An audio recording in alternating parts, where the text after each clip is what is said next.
नेपाळमध्ये सध्या जेन्झी आणि नेपो बेबी या दोनच शब्दांची मोठ्या प्रमाणात चर्चा होतीये. पण या दोन शब्दांचा नेमका अर्थ काय? सांगते. काही दिवसांमध्ये नेपाळमध्ये हे दोन शब्द प्रचंड चर्चेत आलेत. सध्या हे दोन्हीही शब्द त्या ठिकाणी ट्रेंडिंगमध्ये आहेत. केम्ब्रिज डिक्शनरीनुसार 1990च्या दशकाच्या शेवटच्या काळात आणि 2000च्या सुरुवातीला जन्मलेल्या पिढीला जनरेशन झेड किंवा जेन्झी असं म्हटलं जातं. त्याच शब्दकोशानुसार नेपो बेबी किंवा नेपोटिझम बेबी म्हणजेच प्रसिद्ध व्यक्तींची मुलं जी आई वडिलांच्या नावामुळेच यशस्वी आणि प्रसिद्ध झाली आहेत असं मानलं जातं.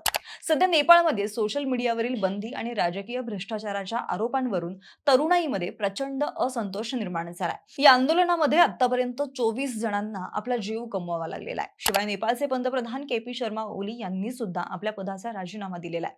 अजूनही नेपाळमधली परिस्थिती ही शांत व्हायचं नाव घेत नाहीये. बाकी नेपो बेबी या शब्दाचा अर्थ तुम्हाला याआधी माहिती होता का? आम्हाला कमेंटमध्ये नक्की कळवा आणि आपल्या विशेष भरीला फॉलो करायला विसरू नका. धन्यवाद.